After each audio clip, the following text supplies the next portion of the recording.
સ્વ અધ્યયન પોથી ભાગ 3 વિષય વિજ્ઞાન। વિદ્યાર્થી મિત્રો, આજે આપણે ધોરણ 8માં સ્વ અધ્યયન પોથીમાં ભાગ 3 આપેલ છે, તેમાં વિષય વિજ્ઞાન એમાં જે ત્રીજો પાઠ આપેલ છે પ્રકરણ 3 કોલસો અને પેટ્રોલિયમ, તેનું સંપૂર્ણ સોલ્યુશન કરીશું।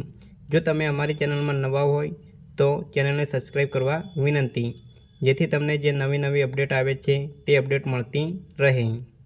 માગ્યા મુજબ પ્રશ્નોના ઉત્તર લખો। રોજિંદા જીવનમાં વપરાતા કુદરતી સંસાધનોની યાદી બનાવો।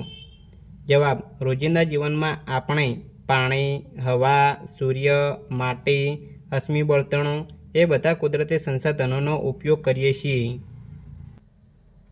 અશ્મિ બળતણના નિર્માણની પ્રક્રિયા કેવી રીતે થાય છે? જવાબ: અશ્મિ બળતણ સજીવોના મૃતદેહોના અવશેષોમાંથી બનેલા હોય છે। જમીનમાં લાખો વર્ષ પહેલાં જે સજીવોના મૃતદેહો વનસ્પતિ જમીનમાં દટાઈ ગયેલા હોય તેના પર પૃથ્વીના દબાણ અને ઉષ્માને લીધે તે અશ્મિ બળતણ બને છે। આપણને કોલસો ક્યાંથી મળે છે અને તે કઈ રીતે બને છે? જવાબ: આપણને કોલસો જમીનમાંથી મળે છે। કોલસો મૃત વનસ્પતિના કોહવાથી લાખો વર્ષોના અંતે બને છે। કાર્બોનાઇઝેશન એટલે શું? જવાબ: મૃત વનસ્પતિ કોલસામાં રૂપાંતરણ થવાની પ્રક્રિયાને કાર્બોનાઇઝેશન કહે છે। કોલસા પર પ્રક્રિયા કરીને અન્ય કયા પદાર્થો મેળવવામાં આવે છે? જવાબ: કોલસા પર પ્રક્રિયા થવાથી કોક, કોલટાર અને કોલગેસ એ 3 ઉપયોગી પદાર્થો મેળવાય છે। નીચેના પદાર્થોના ઉપયોગ જણાવો।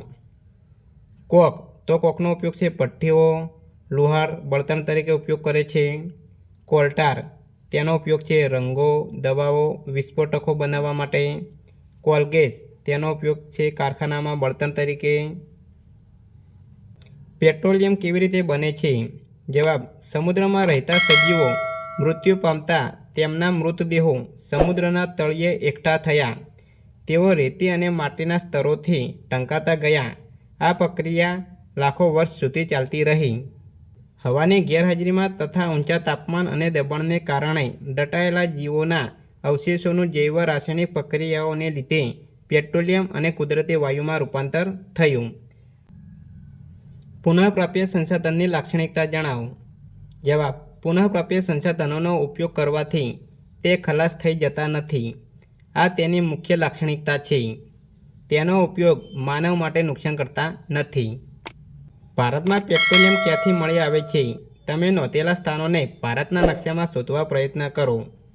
જવાબ: ભારતમાં પેટ્રોલિયમ આસામ, ગુજરાત, મુંબઈ, ગોદાવરી અને કૃષ્ણ નદીના તટ પ્રદેશમાંથી મળી આવે છે। પુનઃ અપ્રાપ્ય સંસાધનોની લાક્ષણિકતા જણાવો। જવાબ: સજીવોના મૃતદેહોના અવશેષોમાંથી મળતા સંસાધન પુનઃ અપ્રાપ્ય સંસાધન છે। તેનો ઉપયોગ કરવાથી તે ખૂટી જવાની શક્યતાઓ રહેલી હોય છે। કુદરતી વાયુના ઉપયોગો જણાવો। જવાબ: કુદરતી વાયુઓનો ઉપયોગ વાહનોમાં ઈંધણ તરીકે તેમજ કારખાનાઓમાં બળતણ તરીકે પણ કરવામાં આવે છે। કોલસો અને ખનિજ કોલસો બંને એક જ છે કે જુદા જુદા? કેવી રીતે? જવાબ: ખનિજ કોલસો અને કોલસો અલગ છે, કારણ કે ખનિજ કોલસો એ કુદરતી રીતે પ્રાપ્ત થાય છે, જ્યારે કોલસો માનવ દ્વારા બનાવી શકાય છે। તમારા ઘરમાં પેટ્રોલિયમ પેદાશોના ઉપયોગથી ચાલતા સાધનોની યાદી તૈયાર કરો। જવાબ: ઘરમાં પેટ્રોલિયમ પેદાશોના ઉપયોગથી ચાલતા સાધનોમાં પ્રાઇમસ, ફાનસ વગેરે છે।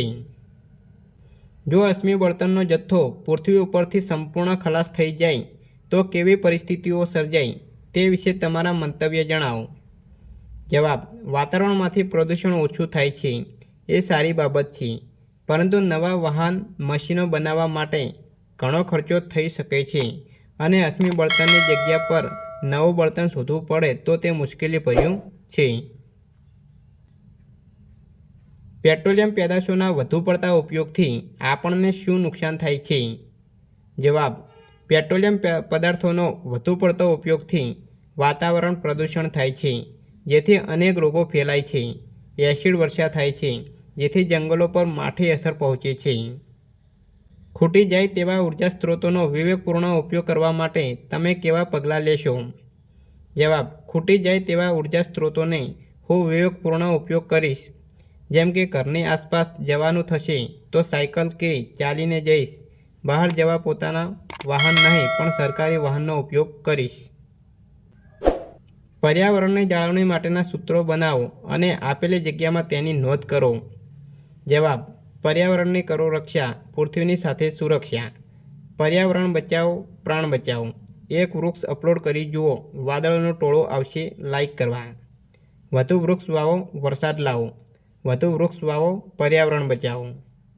સીએનજીને બળતણ તરીકે વાપરવાથી કયા કયા ફાયદા થઈ શકે? જવાબ: સીએનજી શુદ્ધ બળતણનો સમાવેશ થાય છે, જેનો ઉપયોગ કરવાથી ખર્ચ ઓછો થાય છે અને પર્યાવરણને પણ ખૂબ જ ઓછું નુકસાન પહોંચાડે છે. યોગ્ય જોડકા જોડો. વિભાગ એ, વિભાગ 2. ઊંજણ તેલ તો તેને ઊંજવા માટે ઉપયોગ થાય છે. બિટુમિનનો ઉપયોગ રોડ સમથલ કરવા માટે થાય છે. પેટ્રોલનો ઉપયોગ મોટરનું બળતણ માટે. પ્રવાહીકૃત પેટ્રોલિયમ વાયુ, તેનો ઉપયોગ થશે ઘરગથ્થુ બળતણ તરીકે. કેરોસીનનો ઉપયોગ થશે સ્ટવ અને જેટ પ્લેનના બળતણ માટે. ડીઝલનો ઉપયોગ થશે ભારે વાહનોમાં બળતણ તરીકે. જિયાને કહ્યું કોક એ કોલસાનો લગભગ શુદ્ધ પ્રકાર છે. પંથે કહ્યું કોક સખત અને સિંદરાળુ પદાર્થ છે. પૃથાએ કહ્યું કોકનો ઉપયોગ સ્ટીવના ઉત્પાદનમાં થાય છે. ઉપરનામાંથી કોનું વિધાન સાચું છે? તો એ ઉપરના ત્રણના વિધાન સાચા છે. તો જવાબ આવશે આપેલ તમામ. અભેદ ખડક નીચે સંગ્રહાયેલા પેટ્રોલિયમ અને કુદરતી વાયુ પાણીના ઉપરના ભાગમાં હોય છે. શા માટે? જવાબ: અભેદ ખડક નીચે સંગ્રહાયેલા પેટ્રોલિયમ અને કુદરતી વાયુ પાણીના ઉપરના ભાગમાં હોય છે, કારણ કે તેમની ઘનતા પાણી કરતાં ઓછી હોવાથી એકબીજામાં મિશ્ર થવાથી તે પાણી ઉપરના ભાગમાં જોવા મળે છે. આપણે વાહન ચલાવતી વખતે કઈ બાબતની કાળજી રાખવી જોઈએ? તો આપેલ તમામ. બને ત્યાં સુધી એક ધારી અને મધ્યમ ગતિએ વાહન ચલાવવું. ટ્રાફિક સિગ્નલ પાસે એન્જિન બંધ કરવું. વાહનની નિયમિત જાળવણી કરવી. તો આપેલ તમામ બાબતો ધ્યાનમાં રાખવી. નીચે આપેલ ગુણધર્મના આધારે પુનઃપ્રાપ્ય અને પુનઃપ્રાપ્ય સંસાધનોમાં વર્ગીકરણ કરો. સંસાધનોનો ઉપયોગ વાયુનું પ્રદૂષણ ફેલાવતું નથી. આ પુનઃપ્રાપ્ય છે. સંસાધનોનો ઉપયોગ વાયુનું પ્રદૂષણ ફેલાવે છે. પુનઃઅપ્રાપ્ય. સંસાધન માનવીય પ્રવૃત્તિને કારણે ખલાસ થશે નહીં. પુનઃપ્રાપ્ય. સંસાધનનું પ્રમાણ કુદરતમાં મર્યાદિત છે. પુનઃઅપ્રાપ્ય. અશ્મિ બળતણને પુનઃઅપ્રાપ્ય કુદરતી સંસાધનમાં ગણવામાં આવે છે. શા માટે? અશ્મિ બળતણને પુનઃઅપ્રાપ્ય કુદરતી સંસાધનમાં ગણવામાં આવે છે કારણ કે અશ્મિ બળતણનો જથ્થો પૃથ્વી પર મર્યાદિત માત્રામાં છે અને તેને બનતા લાખો વર્ષોનો સમય લાગે છે. ગમે ત્યારે ખૂટી શકે છે. વિદ્યાર્થી મિત્રો, સંપૂર્ણ વિડીયો જોવા બદલ આભાર. તમારા મિત્રોને પણ આ વિડીયો શેર કરજો, જેથી તેઓ પણ ઘેર બેઠા સોલ્યુશન કરી શકે. અને જો તમે અમારી ચેનલમાં નવા હોય તો ચેનલને સબસ્ક્રાઈબ કરવા વિનંતી, જેથી તમને જે નવી અપડેટ આવે છે તે અપડેટ મળતી રહે. Thank you. આભાર.